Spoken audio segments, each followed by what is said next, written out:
Hello everyone, स्वागत है students आपका हमारे यूट्यूब चैनल में। तो नेक्स्ट क्वेश्चन स्टूडेंट्स हमारा रहेगा डिफरेंशियल इक्वेशंस जो स्पेस बनते हैं उनकी डायमेंशंस हम कैसे फाइंड आउट करेंगे और वो वेक्टर स्पेस बनाएगा कि नहीं बनाएगा। अगर ये चेक करना है तो आप पहले वेक्टर स्पेस वाली वीडियो देख सकते हो, ठीक है। तो क्वेश्चन है कि let we note the vector space C5 over ये जो नोटेशन है वो रहती है हमारी कॉन्टिन्यूस डिफरेंशियल इक्वेशन की, ठीक है, कि वो 5 टाइम कॉन्टिन्यूस होगा। जैसे C1 लिखा हो तो उसका मतलब होता है कॉन्टिन्यूस और उसका जो डिफरेंशिएशन, ठीक है, डिफरेंशिएबल होगा और कॉन्टिन्यूस होगा, ठीक है। अगर 2 टाइम है तो 2 बार डिफरेंशिएबल होगा, 3 बार डिफरेंशिएबल, ठीक है। अगर C इन्फिनिटी आ जाता है तो उसको हम एनालिटिक फंक्शन भी बोल देते हैं, ठीक है। तो ये V है, इसमें ऐसे फंक्शंस डाले हैं जो 5 टाइम डिफरेंशिएबल है। जो W सब स्पेस आपको दिया है उसमें क्या किया है, इसने ऐसे फंक्शंस लिए हुए हैं जो इस डिफरेंशियल इक्वेशन को सेटिस्फाई करेंगे। और नीचे आपसे पूछा हुआ है कि आप इनकी डायमेंशंस बताओ, ठीक है। पहले इसको लेते हैं। जब भी आपको n टाइम n ऑर्डर की डिफरेंशियल इक्वेशन दी जाती है तो हमें एक्जिस्टेंस थ्योरम का पता होना चाहिए डिफरेंशियल इक्वेशन में, ठीक है। तो सबसे पहले जो लीनियर होमोजीनियस डिफरेंशियल इक्वेशन होती है वहाँ पे हमारे पास थ्योरम होती है एक्जिस्टेंस थ्योरम, क्योंकि आप देख सकते हो ये जो इक्वेशन है वो लीनियर है, ठीक है। लीनियरिटी चेक कैसे करते हैं कि जो डिपेंडेंट वेरिएबल, अब देखो f का rate of change with respect to t हो रहा है, तो यहाँ पे f क्या है, डिपेंड कर रहा है t के ऊपर, ठीक है। तो जो डिपेंडेंट वेरिएबल है उसके डेरिवेटिव की पावर 1 से ज़्यादा नहीं होनी चाहिए। डेरिवेटिव f का और f की दोनों की प्रोडक्ट नहीं होनी चाहिए, ठीक है। तो लीनियरिटी किस पे डिपेंड करेगी, मेनली डिपेंडेंट वेरिएबल के ऊपर, ठीक है। डिपेंडेंट वेरिएबल की पावर 1 से ज़्यादा नहीं होनी चाहिए, उसके डेरिवेटिव की पावर 1 से ज़्यादा नहीं होनी चाहिए, और आपस में डिपेंडेंट वेरिएबल और उसका जो डेरिवेटिव वो आपस में नहीं आना चाहिए, क्योंकि वहाँ से भी पावर इफेक्ट हो जाती है, ठीक है। तो ये डिफरेंशियल इक्वेशन लीनियर है। तो जनरली अगर आप देखोगे तो आपको वो नज़र आएगी a0 a1 dy upon dx a2 इस तरह से। अगर n ऑर्डर की है a0 y लिख देते हैं इधर, an nth time derivative is equal to 0। यानी कि अगर आप इस तरह से देख सकते हो जनरली कि जो n order linear homogeneous differential equation होगी वो इस तरह से दिखेगी। अब जो एक्जिस्टेंस थ्योरम लगती है वो क्या बोलेगी कि जो n ऑर्डर की डिफरेंशियल इक्वेशन है उसके साथ जो कोफिशिएंट है an वो कभी भी 0 नहीं होना चाहिए, पहली बात तो ये, ठीक है। और जो ये कोफिशिएंट है a0 a1 a2 ये सारे आ रहे हैं, ये क्या है, सारे के सारे कॉन्टिन्यूस फंक्शन होने चाहिए जिस डोमेन में आपको डिफरेंशियल इक्वेशन दी हुई है, ठीक है। तो वहां से एक्जिस्टेंस थ्योरम आपको पता होनी चाहिए। डिफरेंशियल इक्वेशन का कोर्स कंप्लीट हो चुका है, तो मैं इस एक्जिस्टेंस थ्योरम का लिंक आपको डिस्क्रिप्शन में दे दूंगा, तो वहाँ से भी आप चेक कर सकते हो। तो 2 कंडीशन कौन कौन सी हैं कि जो कोफिशिएंट्स आ रहे हैं, पहले तो लीनियर इक्वेशन होनी चाहिए, होमोजीनियस होनी चाहिए, और जो कोफिशिएंट्स है वो कॉन्टिन्यूस होने चाहिए। और ख़ास बात क्या है, जो an है वो 0 नहीं होना चाहिए, ठीक है, ये ध्यान रखना है। तो एक्जिस्टेंस थ्योरम लगने के बाद अगर एक्जिस्टेंस थ्योरम लग जाती है तो वहाँ से हम बोल देते हैं कि अगर n ऑर्डर की डिफरेंशियल इक्वेशन है उसके पास n लीनियरली इंडिपेंडेंट जो सॉल्यूशंस आपके एग्जिस्ट करेंगे, और होमोजीनियस होने की वजह से उनका जो लीनियर कॉम्बिनेशन होता है वो भी इसके लिए सॉल्यूशन का काम करेगा, ठीक है। वहाँ पे सब कुछ बताया हुआ है, तो आप लेक्चर पहले वो देख सकते हो, ठीक है। फिर इसके पास क्या होंगे, n ऑर्डर की लीनियर होमोजीनियस और एक्जिस्टेंस थ्योरम सेटिस्फाई करेगी तो उसके पास ऑलवेज क्या होंगे, n लीनियरली इंडिपेंडेंट। तो यहाँ पे देखो ये क्या है, 4 ऑर्डर की है, इसका जो कोफिशिएंट आ रहा है वो नॉन जीरो 1 आ रहा है, ठीक है। ये जो a1 a0 ये सारे आ रहे हैं, यहाँ पे -1 आ रहा है, यहाँ पे 2 आ रहा है, यहाँ पे 1 आ रहा है, सारे के सारे कोफिशिएंट क्या है, कॉन्टिन्यूस भी है। और जो हायर इसका derivative n time maximum derivative हो रहा था उसके साथ जो कोफिशिएंट आ रहा है वो नॉन जीरो है, देख लो यहाँ पे, ठीक है। तो एक्जिस्टेंस थ्योरम सेटिस्फाई हो रही है, ऑर्डर इसका 4 है, तो इसके पास कितने होंगे, 4 लीनियरली इंडिपेंडेंट आपके सॉल्यूशन होंगे। यानी कि इसमें 4 लीनियर इंडिपेंडेंट सॉल्यूशन आएंगे, क्योंकि हमें बेसिस के बारे में डायमेंशंस की बात हो रही है, तो बेसिस में कितने फंक्शन आए वो चाहिए, वो लीनियर इंडिपेंडेंट चाहिए होते। तो इसके पास कितने आएंगे लीनियर इंडिपेंडेंट, 4 सॉल्यूशन आएंगे। तो इसका जो डायमेंशन होगा वो आपका पक्का पता चल गया, 4 आएगा। ठीक है, तो ये भी निकल गया, ये भी निकल गया। इसमें बोल रहा था इनफाइनाइट होगा, इसमें बोल रहा था 5 होगा। अब ऑप्शन रह गया ये वाला। अब ये बोल रहा है कि डायमेंशन ऑफ v जो है वो 5 होगा या डायमेंशन ऑफ v है इन्फिनिटी होगा। तब आप देख सकते हो कि ओवर रियल की बात हो रही है। ठीक है, ओवर रियल आपको ए बी एक क्लोज इंटरवल दिया हुआ है, उसमें आप क्या 5 ही लीनियर इंडिपेंडेंट सॉल्यूशन उठा सकते हो या कितने भी उठा सकते हो। तो इसकी डायमेंशन जो होगी वो इनफाइनाइट आएगी। ठीक है, क्योंकि इसमें आप साइन उठा सकते हो, ठीक है, टेंजेंट उठा सकते हो, कोस उठा सकते हो, 3 तो यही हो गए। ठीक है, और कोई आप कांस्टेंट उठा लो 1 2 3 जो भी है, या e to the power x उठा लो, ये तो यहाँ बन जाएगा कुछ भी ऐसा उठा लो जो इनके लीनियर कॉम्बिनेशन से रियल कोएफिशिएंट्स यूज करके नहीं बन रहे हैं। तो आप 5 से ज़्यादा तो उठा ही सकते हो लीनियरली इंडिपेंडेंट। तो ये ऑप्शन आप नेगलेक्ट कर सकते हो। तो एक ही ऑप्शन बचता है हमारा कि इसकी जो डायमेंशन होगी वो क्या आ जाएगी, इनफाइनाइट आ जाएगी। तो अगर आप डिफरेंशियल इक्वेशन से रिलेटेड क्वेश्चन पूछा जाता है वेक्टर स्पेस से सॉल्यूशन से रिलेटेड, तो आपको एक्जिस्टेंस थ्योरम का पता होना चाहिए, तो वो आप पहले देख सकते हो। ठीक है, फिर क्वेश्चन नंबर नेक्स्ट है, let we be the set of all solution of equation. अब देखो वही बात आ गई कि जो वी है वेक्टर स्पेस बनाया हुआ है, यानी कि जो कलेक्शन ली हुई है उसमें क्या है, जो ये डिफरेंशियल इक्वेशन दी हुई है इसके सॉल्यूशंस हैं, सॉल्यूशंस ऑफ द इक्वेशन।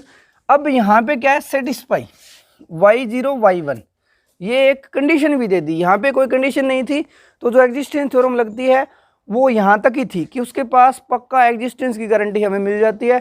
इसके अंदर यूनिकनेस थ्योरम भी आती है, वो भी आप देख सकते हो। ठीक है, तो यहाँ पे तो देखा था एन ऑर्डर की डिफरेंशियल इक्वेशन होगी, एग्जिस्टेंस थ्योरम लग रही है यहाँ पे, ये 1 आ रहा है, ये ए बी आ रहा है, क्योंकि ए बी के बारे में इसने बोल दिया कि पॉजिटिव रियल नंबर है। पॉजिटिव रियल नंबर क्या होते हैं, कॉन्टिन्यूस होते हैं, हायर जो डेरिवेटिव है उसका कोएफिशिएंट नॉन जीरो आ रहा है, तो सेटिस्फाई कर गई एग्जिस्टेंस थ्योरम।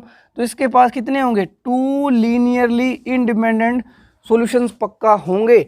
लेकिन उन 2 में से अब ये क्या कर रहा है, एक कंडीशन आ गई।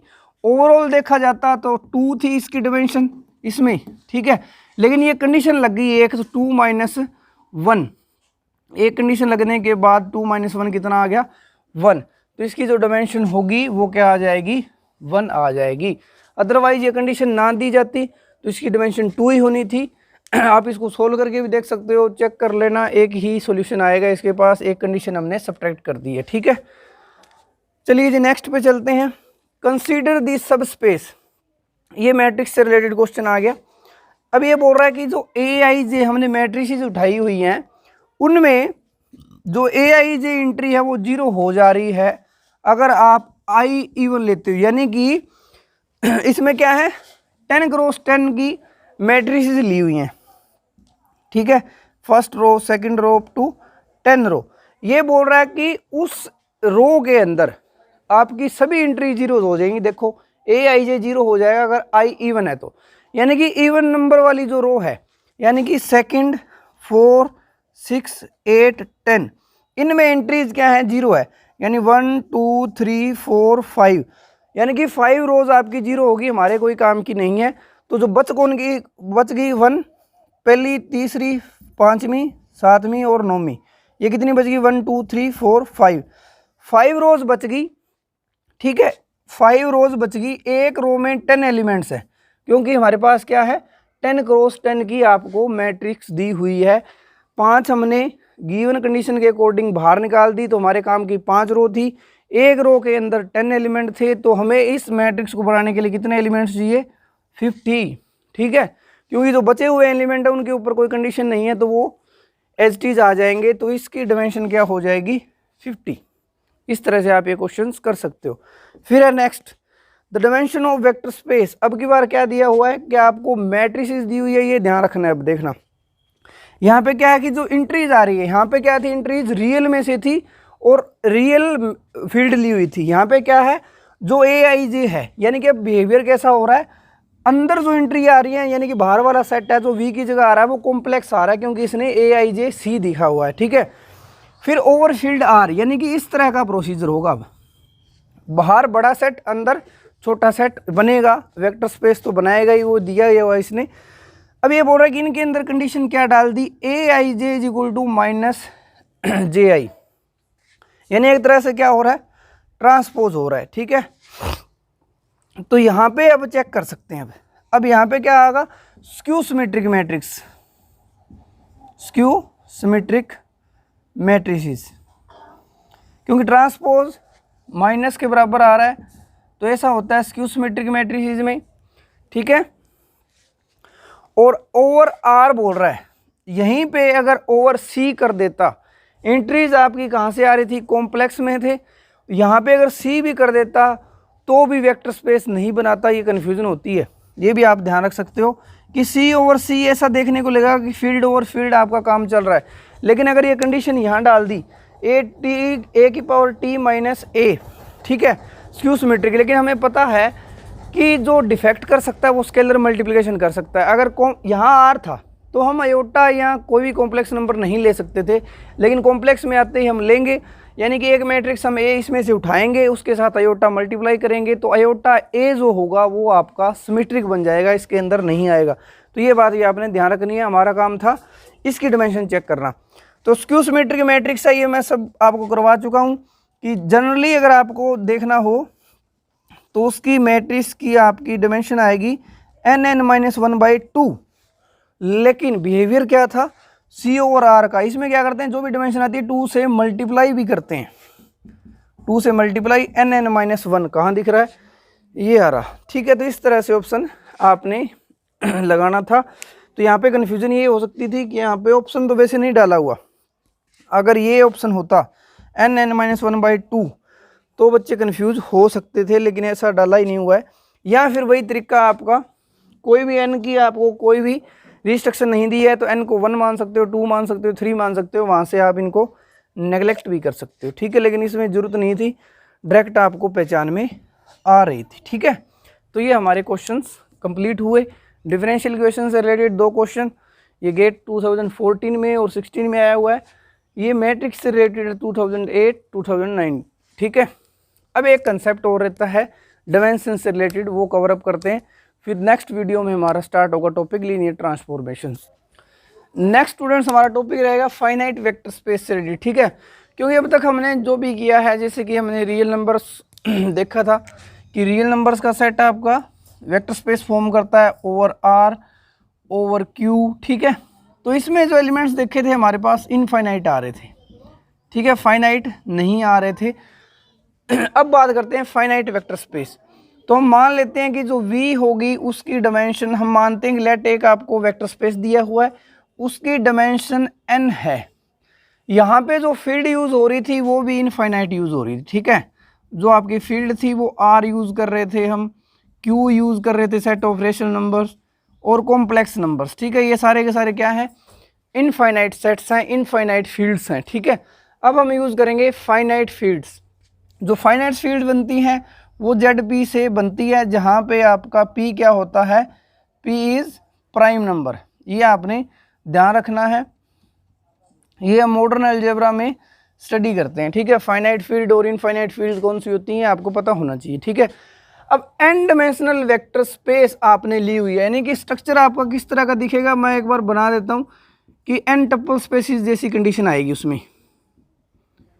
मैं कोई पर्टिकुलर वे में ये नहीं बोल रहा कि ऑलवेज यही होगा, किसी तरह से भी हो सकता है, जस्ट समझाने के लिए लिखा हुआ है मैंने कि मान लेते हैं कि जो A1 A2 उसमें n टप्पल स्पेस होंगे अगर n डायमेंशनल वेक्टर स्पेस है तो।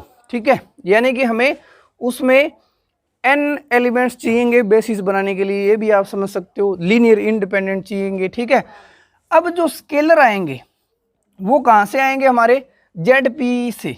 तो इसके अंदर एलिमेंट्स कौन से होते हैं, 0 1 2 up to P-1।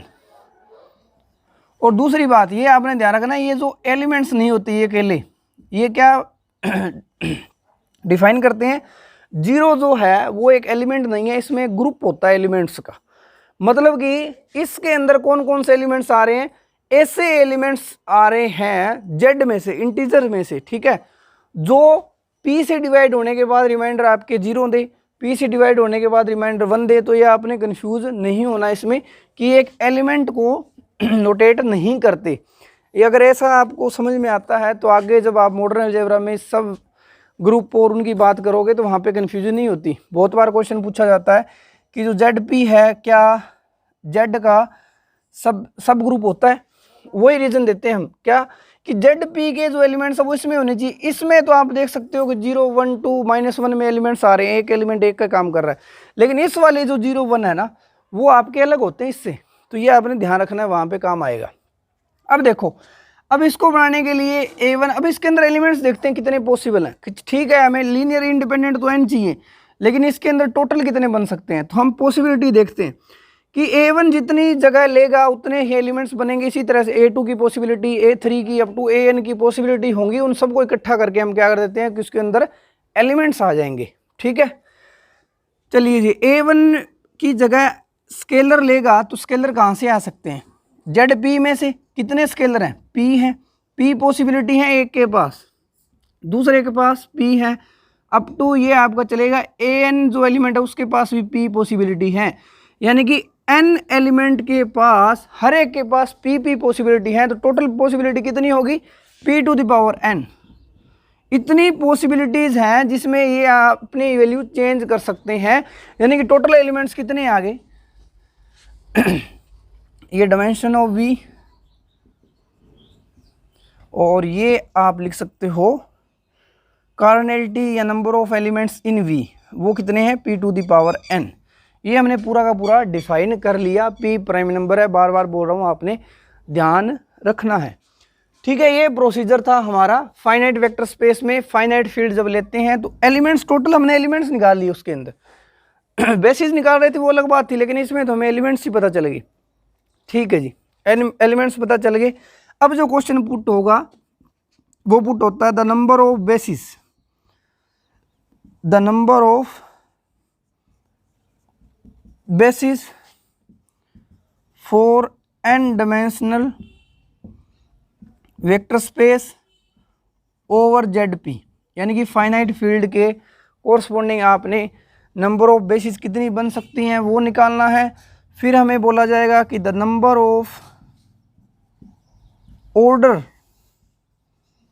ordered basis of n dimensional as it is ZP is equal to. अब देखो यहाँ कंफ्यूज होती है कि एक तो आपको ऑर्डर बेसिस बोला जाता है, एक आपको नॉर्मल बेसिस बोला जाता है।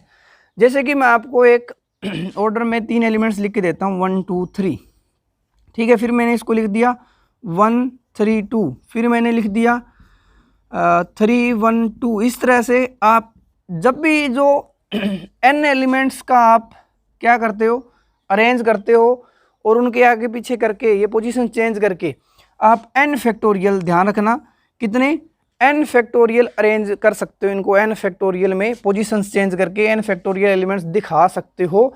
अगर आपको ऑर्डर बोला जाता है कि ऑर्डर पे हम इसको एक एलिमेंट नहीं मानेंगे, अगर इसमें ऑर्डर पीछे आगे पीछे होगा, देखो इसमें 3 था जो थर्ड पोजीशन पे था, इसमें सेकंड है, यानी कि अलग एलिमेंट है। तो इस तरह के n अगर एलिमेंट्स को अरेंज करके आपको एलिमेंट्स बनाने हो तो n फैक्टोरियल एलिमेंट्स आप बना सकते हो।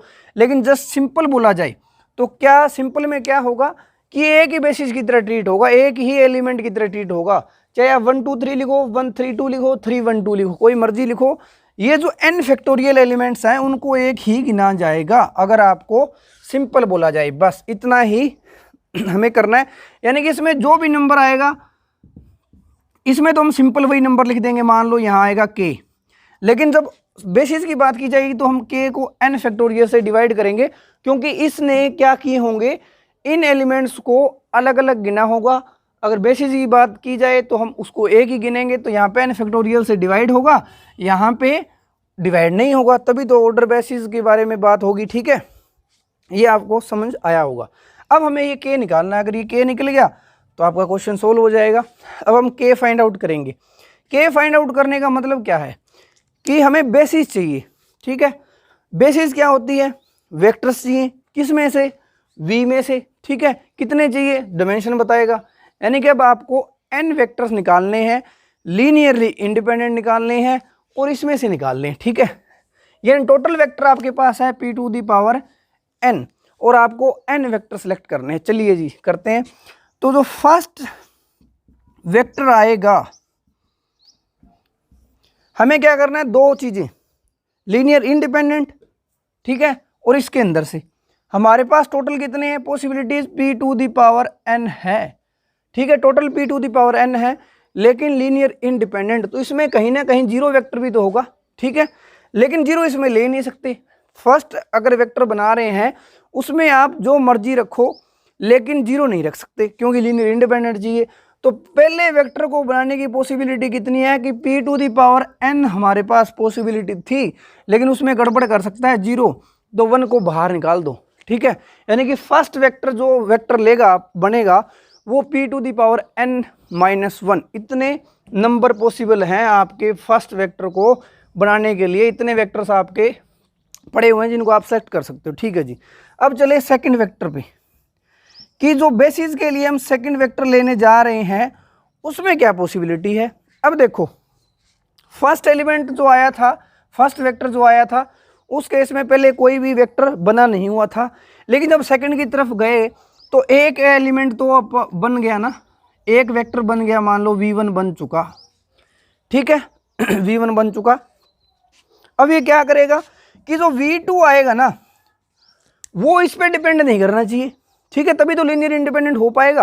अब v2 और v1 में रिलेशन कैसे दिखा सकते हो, v2 और v1 में रिलेशन दिखा सकते हो कि v2 जो है वो इसका स्केलर मल्टीप्लिकेशन नहीं होना चाहिए। अब स्केलर मल्टीप्लिकेशन कितनी पॉसिबिलिटी हो सकती है, जो a आएगा, a क्या है, स्केलर है, स्केलर कहाँ से आ रहा है, ZP में से, यानी कितनी पॉसिबिलिटी इसकी p, ठीक है, समझ आ रहा होगा, यानी कि p to the power n total थे, ठीक है, लेकिन p जो वेक्टर हैं वो आपके v1 अपने जैसे बनाएगा, अपने ऊपर डिपेंड करते, उसमें से p बाहर निकाल दो, ठीक है। चलिए जी थर्ड वेक्टर पे चलते हैं। अब थर्ड वेक्टर जब बनाने जाओगे उस केस में दो वेक्टर आपके बन चुके होंगे, लेकिन थर्ड वेक्टर हमें लेना है लीनियर इंडिपेंडेंट, यानी कि v1 इनके ऊपर डिपेंड नहीं करना चाहिए, यानी कि जो v3 को लिखोगे वो a v1 plus b v2 इनसे नहीं बना होना चाहिए, बाकी आप उठा सकते हो। तो हम ये देख लेते हैं कि ये v1 और v2 दोनों मिलके कितने वेक्टर बना देंगे अपने से, ठीक है, दोनों से मिलके कितने वेक्टर बनाएंगे, जितनी इनकी पॉसिबिलिटी होगी स्केलर्स आने की। p इसके पास पॉसिबिलिटी है, p इसके पास पॉसिबिलिटी है, यानी कि v1 और v2 दोनों मिलके कितने वेक्टर्स फॉर्म कर देंगे जो इस पर डिपेंड करेंगे, p स्क्वायर, ठीक है, यानी कि p स्क्वायर हमारे काम की नहीं है, यानी p to the power n और स्क्वायर घटा दिया आपने, ठीक है जी। तो इस तरह से अब आपको एक पैटर्न समझ आ जाएगा। हमें कितने सेलेक्ट करने हैं, n, हम कर कितने चुके, 3 पहला वेक्टर उठाया तो हमने p टू द पावर 0, इसको आप p टू द पावर 0 लिख सकते हो।